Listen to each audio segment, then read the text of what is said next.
Welcome back, everybody, to another episode of Baking Monsters. I'm Taylor Doyle, and today we are joined by Kelton Copeland. He is an analyst for Kansas football right now, but previous to that, we will talk a little bit of Kansas football too with that, because there are some names that people are talking about in the draft this year. So I do want to touch a little bit on that. But before we get there, you were the wide receivers coach at Iowa for 2017 through the 2023 season. And so that's why you're here today. First of all, thanks for hopping on with me. I really appreciate it. Yes, ma'am. Appreciate you having me on. Of course. So it's going to start the name Declan Doyle. It's been a little bit difficult to find a ton on Declan. So this is going to be fun for me because I truly am getting to know somebody who we don't know a ton about. Some of these other names that the Bears have hired, Ben Johnson we've been talking about a ton out of Detroit. So that's a name people were already familiar with. Dennis Allen has been in the league for a long time. So that's a name a lot of people already knew. Eric Bieniemy, another name that a lot of people already knew. So there are some coaches that we were familiar with. Declan Doyle, not one of those. But everybody I've talked to that has worked with Declan, whether it be players at the time at Iowa or people who worked with him at the time at Iowa, all have great things to say about Declan. So I really am excited to get to know him a little bit. So let's start with that. His kind of origins and the involvement with him being part of the Iowa football program, because he was labeled as a student. I think he was an offensive assistant, like a student offensive assistant. So what does that entail when you're in the college football world? What exactly does that mean? Well, shoot, in today's landscape of college football, it's all hands on deck, Taylor. And this is back 17, like you said. So I was brand new at Iowa, and when I first got there, I'm learning, the makeup of the staff, the players, the roster, all that kind of stuff. And one of the gentlemen that stood out to me right away was Declan. Him being in that, like you said, I think his technical title at the time was like student assistant.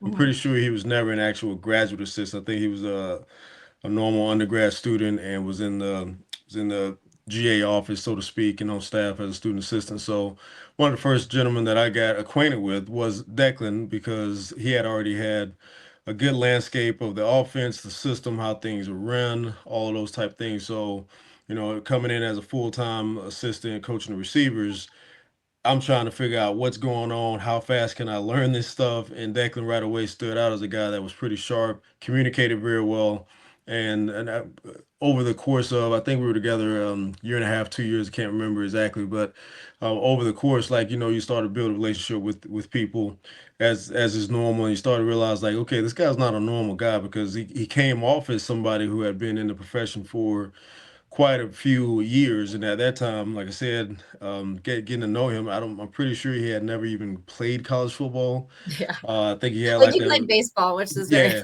exactly. He had a brief stint with baseball and then yeah. hopped over to football, which is pretty cool. Everybody's story is different, everybody's unique, and there's no set formula for what it takes to be a successful college football coach, and now we're talking about Declan in the NFL. So hats off to him. He's worked his tail off and earned everything he's gotten along the way. So very happy for his success. It's funny because going back, so when this hire was made, there wasn't even a Wikipedia page for Declan Doyle. So some Bears fans jumped on that, and first thing they put on there was that Declan Doyle was the nephew of Mike Ditka.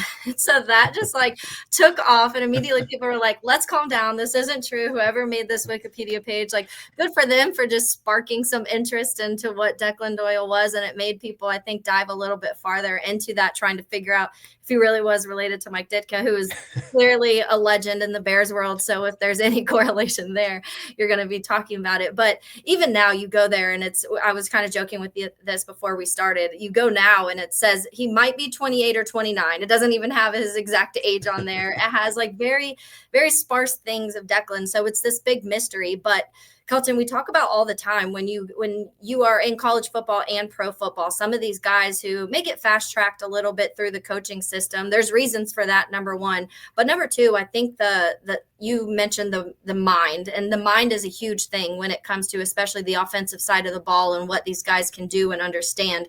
So as these, going back to that student assistant, are they physically working with players during practices? Are they helping when you're coming to offensive like scheming and stuff like that for gameplay calling? Are they involved in all of those aspects in certain ways?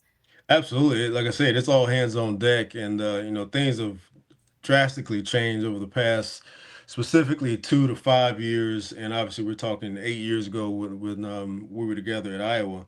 But Which is yes, also crazy to think that 2017 was man, well, yeah, exactly. Went by so fast, right? yeah. But yeah, to answer your question, Taylor, it does take all hands on deck, and there is no limitations or there's no streamlined way to put, hey, GAs only do this, full-time guys only do that.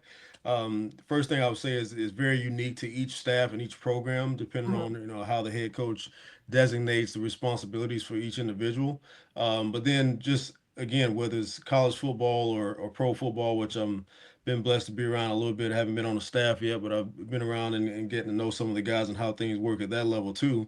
There is no set formula for, hey, you're a receivers coach, you're a running backs coach, you're a GA, you only do these type things. I was taught a long time ago, the more things you can do, the more valuable you are. So Mhm. guys like when I got to Iowa, watching not only Declan but some of the other guys that were very talented and hard workers in that room, they did everything. They put together cut ups, drawing cards, working with guys in the off season, whether it be players, working with full-time guys, building projects and things like that, getting ready for the next season, working on self-scout. So there is no like magic formula or just, written Yeah. code of what each individual should do or has to do.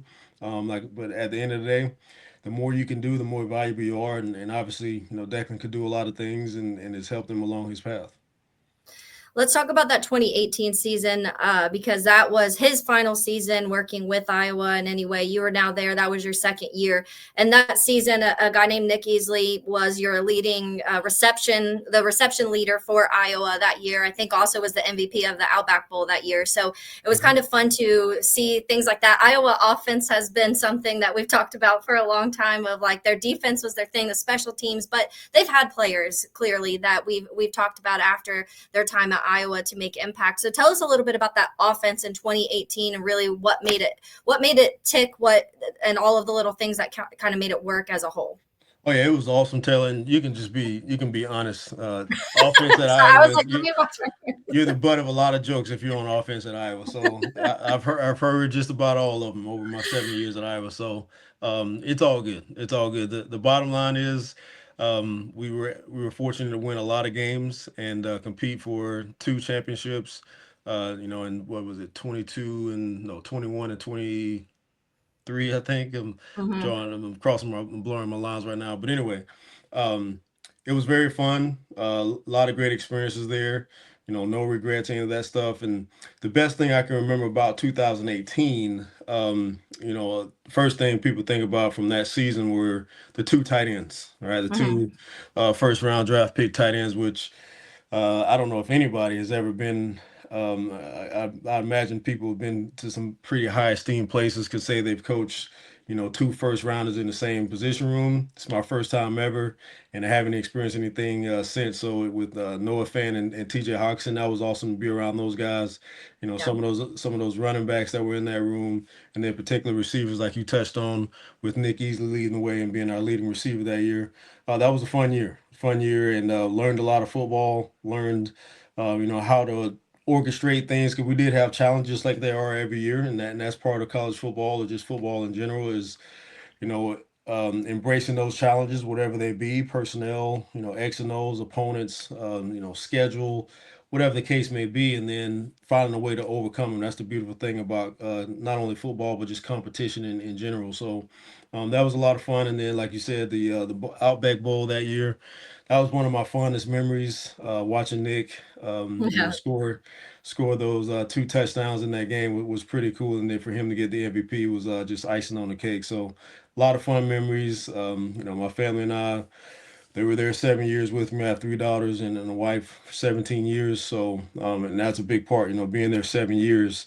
Yeah. My oldest is 14 years old. So, they still resonate a lot with the state of Iowa and things of that nature. So, like I said, great experiences, whether it be the players, the coaches I was with, my family, watching my girls grow up and kind of setting roots in that state has been a lot of fun. Yeah, and going back to we mock Iowa in certain areas when it comes to that offensive side of the ball, but the Bears have been that, honestly. The Bears are the only team in the NFL who don't have a quarterback in history that has thrown 30 touchdowns or has reached 4,000 yards. So we're hoping Caleb Williams can get to that this year.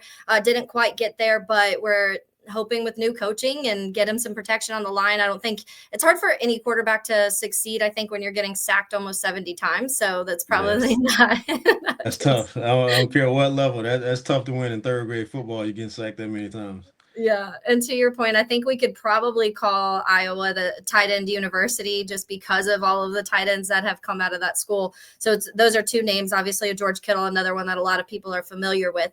But that tight end title and that position coach when it comes to a tight end, because that's what Declan Doyle after Iowa ended up. Sean Payton brought him to New Orleans and he was the tight end coach or I think it was in New Orleans, or maybe it was Yes. when he went to Yeah, the you're Broncos. correct. You're Okay. correct. And so he ended up being the tight end coach, which to me it's a very interesting position coach because I think the tight ends are involved in so many things because they're obviously involved in the passing game. They're involved in blocking schemes to help out the offensive line and chip blocks and all of that type of thing in the run game. So to me, when somebody like Declan Doyle, who his first real experience coming to the NFL is coaching those tight ends who have so many roles in the offense, do you think that will help him when it comes to being able to see the way that an offense is schemed in the NFL?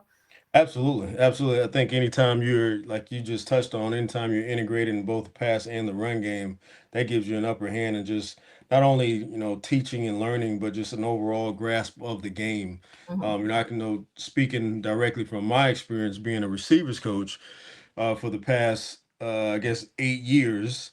I guess nine technically, because my last year at NIU I was a receivers coach as well. So 9 years going on being the receivers coach. I always like to say you best retain what you teach on a daily basis. So if you're only teaching pass game and the perimeter game and structure for the secondary of a defense to your players and colleagues, that's what you tend to retain.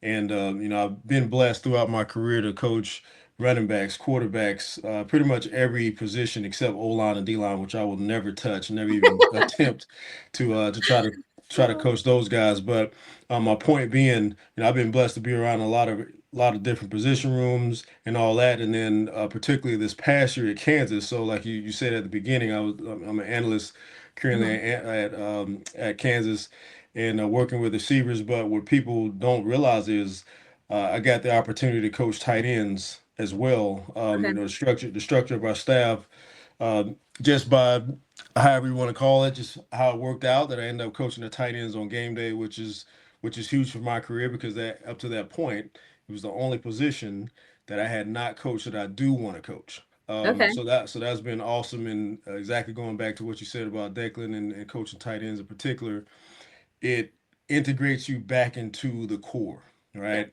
Football, the game of football, I don't care what level, whether it be third grade Pop Warner football or you're talking the highest level of NFL, the game is won in the trenches, right? It's whether it's O line, D line, tight ends, and that front core. That's where games are won and lost, no matter what style, no matter what your philosophy is. That's where things are done. That's where business is done, and that's where games are usually dictated is up front. Just like we just saw this past Sunday, Super Bowl Sunday. Yeah. So anyway, yes, I think wholeheartedly him getting a chance to get his feet wet, so to speak, in that tight end room definitely allowed him to learn at a higher pace than Mhm. say a receivers coach would be able to, or just a running backs coach would be able to, because you're working in both worlds. You got to know the pass game, you got to know the run game, the schemes, protections, all of those things. And quite frankly, that's something that after experiencing it last season with Kansas, I'm looking forward to whatever else I can get into with the tight ends because that's an awesome place to be. And we just watching Declan Doyle do it, and I want to do it myself. So yeah, I'll mention that a bit to try to get him back in that tight ends room as myself. I love that. And we see the successful tight ends around the NFL. And those are teams that when you talk about obviously a Travis Kelsey, but you talk about a George Kittle, we talk about a Hawkinson, when you honestly a Sam Laporta now, the NFC North has a ton of guys. And here in Chicago with the Cole Kmet who went to Notre Dame. So it's someone that played college football very close to a lot of the hearts of Chicago Bears fans. And this last year, that we just feel like he wasn't utilized the right way. There were games where he had one target, and it just never really totally made sense. And so I do think somebody like this coming in, although he's not calling plays, will have some involvement in making sure those tight ends have a bigger role in the Bears offense, which I think a lot of people would want to see. And I do think, Kelton, when you're talking about Sean Payton bringing him, he obviously brought him to New Orleans. Then when he retired, came back to Denver, brought him to Denver. There has to be something to be said that he wanted to personally reach out to Declan and bring him to 2 stops that he was at. But one of the criticisms, and I want to get your opinion on this, is the youngness of it, him being 28, 29, whichever one we were going with. I think that people are a little concerned with that. To me, I feel like it's almost a positive, because now we're looking at this guy who can form this relationship with guys who are being drafted, these young 22, 23-year-olds. Caleb Williams is young. He's only 23 years old. And so being able to still be able to connect with that, but also having the experience to be able to relate to some of the older veterans on the team too. Do you see that as a positive, or do you see it a concern that the youngness there? No, I definitely don't see it as a concern at all. Any situation can be turned into a positive or a negative, just depending on the individual, right? So I don't think, we always want to put these hard parameters around whether it be the age of a coach or what he should look like or how he should act or whatever.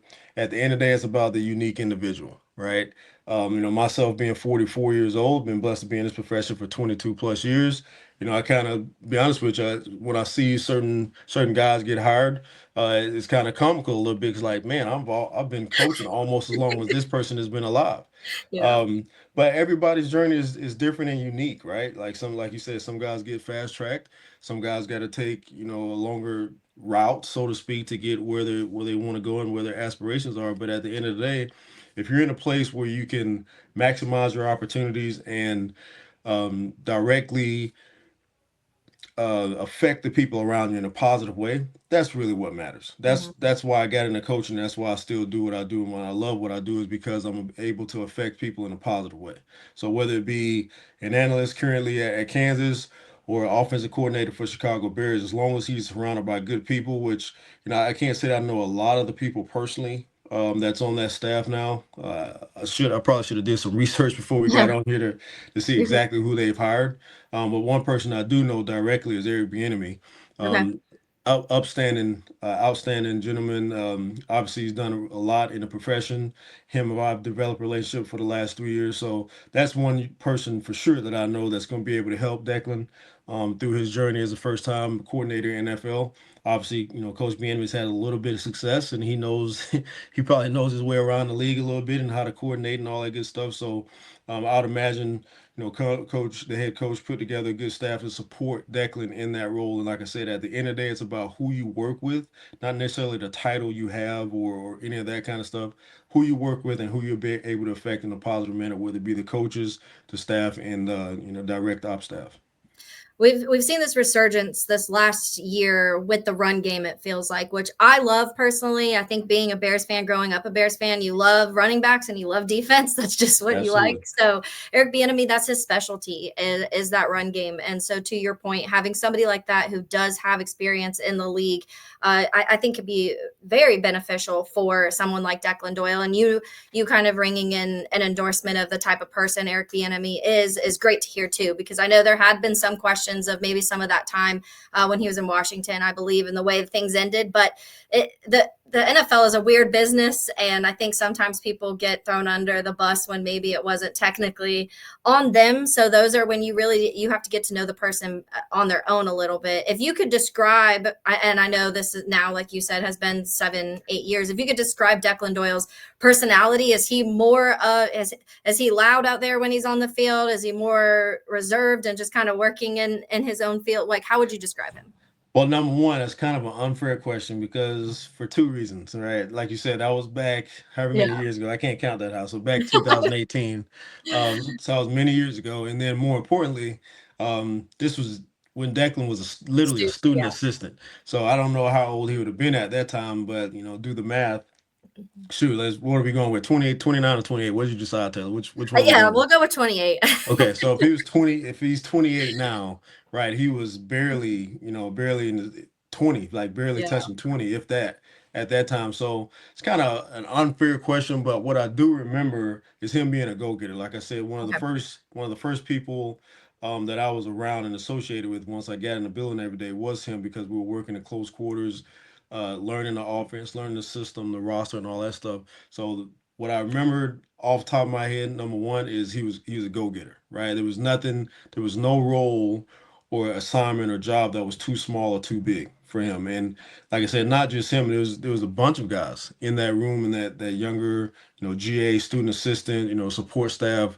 There's a bunch of guys on that in that room and then on that staff that did a heck of a job. And I learned a long time ago when you're successful as a program and as a coaching staff, usually there's some good quality young coaches that have to do with it because truth be told, people may not know it from not being in it on a daily basis, but truth be told, they're doing most of the legwork. They're Yeah. doing the groundwork, they're doing the hard work.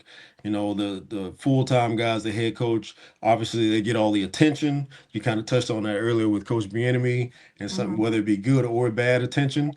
The full-time guys, the faces of the program or the organization, they get the attention, but the real work, honestly, is being done by those younger guys. And that's what I remember about not only Declan, but some of those other guys. They were hard workers and go-getters. Yeah, well, I'm very interested to see how I think the kind of the mesh of what Ben Johnson's been able to create. And you said, we hadn't looked at the full list, but Eric Bieniemy being one of those. He brought in Al Harris from Dallas. He brought in Dennis Allen from the Saints. He brought in Bill Johnson from the Saints. So there's a lot of Saints connections that he had. I think some of that becomes because Dan Campbell was with the Saints, and that's Hmm. where Ben Johnson's kind of got a lot of his connections into the NFL. So there's a lot of names I'm very fascinated by, and they have been successful with their position groups. And so now they get the chance to kind of excel at what they're good at, which is exciting. A couple more, Kelton, before I let you go, because I did say I wanted to ask you about one when you're talking about faces of franchises. Or organizations or teams in general. One guy that the Bears drafted this last season is went to Iowa, and it was kind of a joke because Caleb Williams drafted him. Texted him on draft day and said, "You won't be punting much here," and that was wrong. He punted a ton, but he did a fantastic job, and that's Tory Taylor. Obviously, this is someone that a lot of people gave the Bears a hard time for drafting a punter, but I think if you can flip the field the way that Tory Taylor can, and we saw this last year, it really did come up beneficial in a lot of moments when unfortunately you don't want to worry about punting, but if you have to, you want a guy like Tory Taylor to be doing it. Absolutely. Absolutely. The number one thing with Torrey, he's a weapon. He's an Yeah. absolute weapon. Every staff's a little different, but at that time at Iowa, you rate players according to your own opinion, right? And this was, you know, every now and then, probably every 4 or 5 weeks, you just rate the players and you turn them into the head coach and that kind of thing. And I'm telling you, Taylor, every time that I had my opportunity to vote for the players, Torrey was like top three. Like seriously, he was legitimately top three for me, best players on the team just because of what he could do. We won games specifically because of what Torrey could do. Anytime you can flip the field, number one, that's such a ace in the hole to have in your back pocket as an offensive coach, knowing that okay, if we don't get this first down, if we don't convert this, we're in good situation because Torrey can pin him. Our defense is going to play well, and we're going to get the ball back in a better situation. At least that's the theory. And most times it worked out that way. Yeah. So have somebody like that with Torrey um, was awesome. And then outside of football, I mean the guy's a stud. Like he's Yeah. a lot of fun. I don't know if you've had an opportunity to interview him or get to know him at all, but he's very unique, passionate personality, but at the same time, he's a down to earth guy, Yeah. right? And we always joke with him because he was a lot older than most of the current players that he was with. So a Yeah. lot of guys call him Unc and Grandpa and all that kind of stuff to mess with him. And he took it with a grain of salt, like he just rolled with it. And if you're gonna be able to give it a tour, you better be able to take it back because he can throw some zingers at you as well. So great personality, very excited for his opportunity in the NFL. I know he's gonna do well.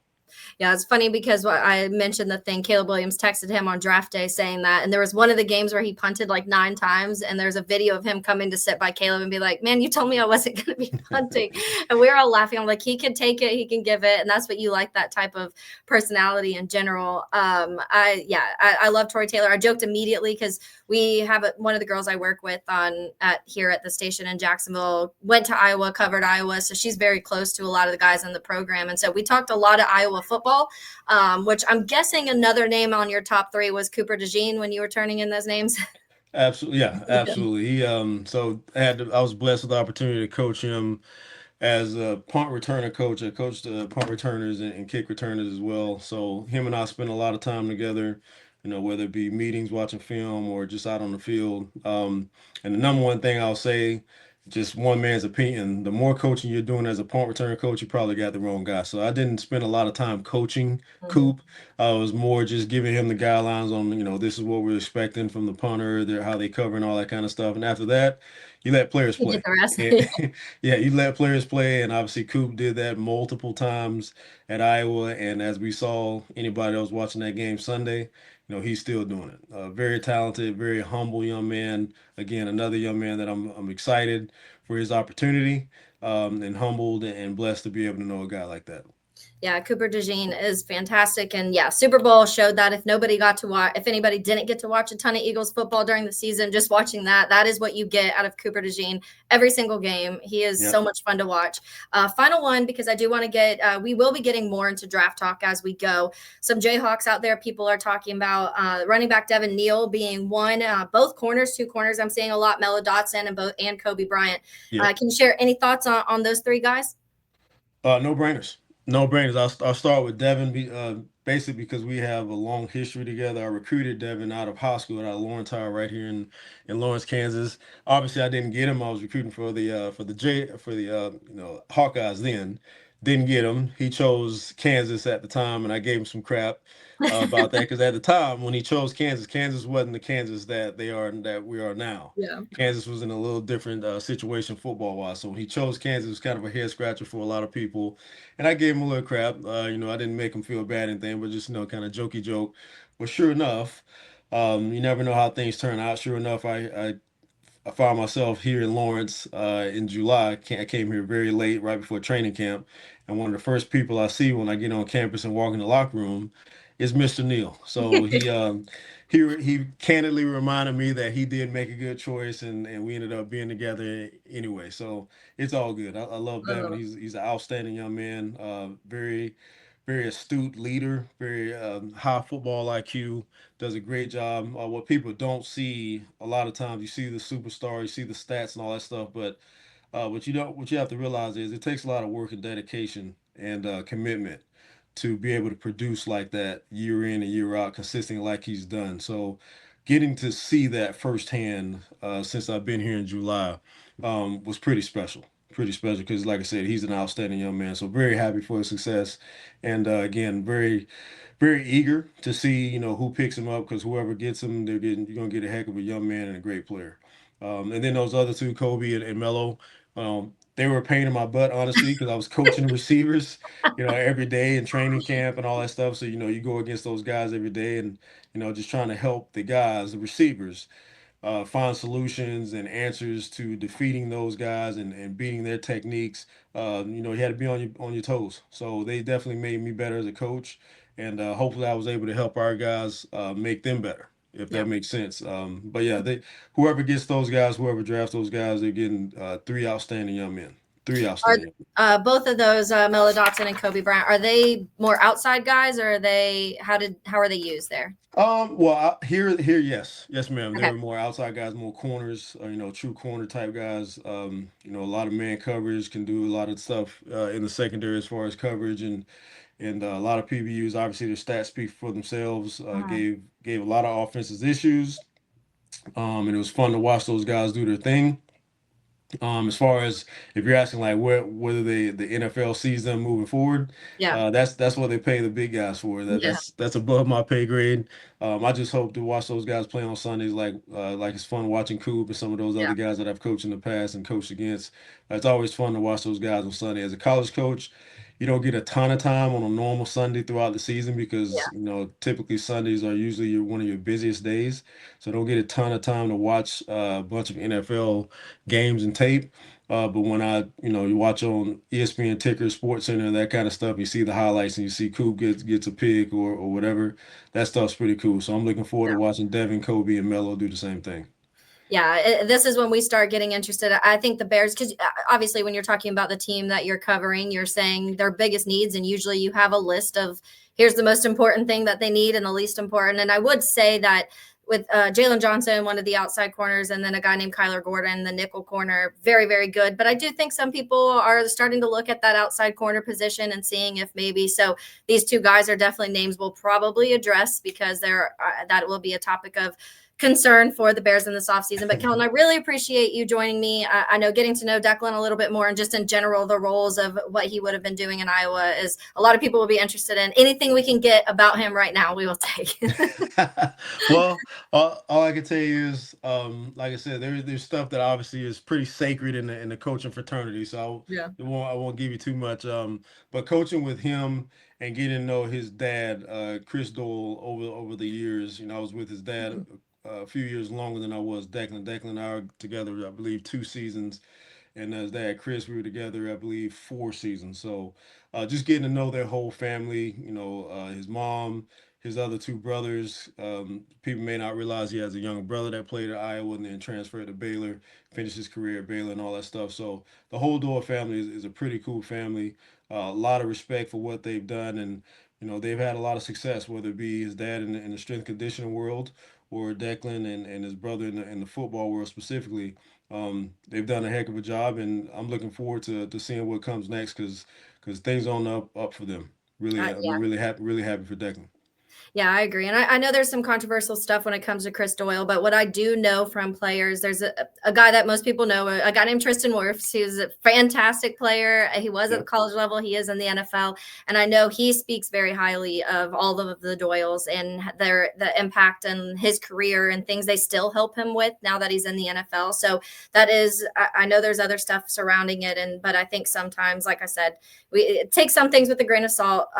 But everything I've heard about the Doyles from, like I said, former players has been really, really good stuff. And then you just kind of say the same exact thing. So it's good to hear. But again, I really appreciate it. I hope you have a good rest of I know you guys, your off season's pretty much already starting. Once the season ends, you're already getting ready for next Yeah, year. there is no off season in college football anymore, and Yeah. hopefully there's somebody that's gonna watch this. So I see it's recording. I don't know if it goes live or whatever, but hopefully there's somebody out there that can get a grip on this college football thing. Because right now, honestly, Taylor, it is out of control. There is no off season.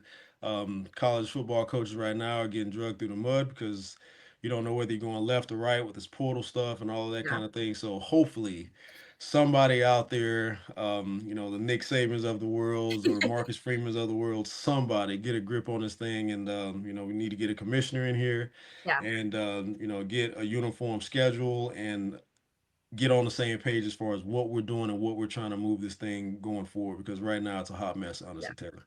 Yeah, it's a wild west out there. And I honestly feel bad for some of the players coming out of college football right now because there's already, we talk about the no off season for college football, and these guys going through the offseason program they did last year, then going straight through and now playing a full season, an expanded playoff. Now some of these guys getting out later, and then the combine's in 2 weeks. So they're going straight into the combine. Then they're going to be going through workouts to get ready for the draft. And then you're in mini camp, rookie mini camp right after. So there's no break for these college students right now. And to the world of everything else when it comes to NIL and portal and stuff, it is wild. It's very, very crazy times right now. So I hope someone does. And you use the name Marcus Freeman. I love Marcus Freeman. I'm a Notre Dame fan. So for me, it's really fun to hear his name get name dropped in like the please help us phrase. But I hope you have a good rest of your week again. And I hope they do figure everything out to make it a little bit easier for you guys.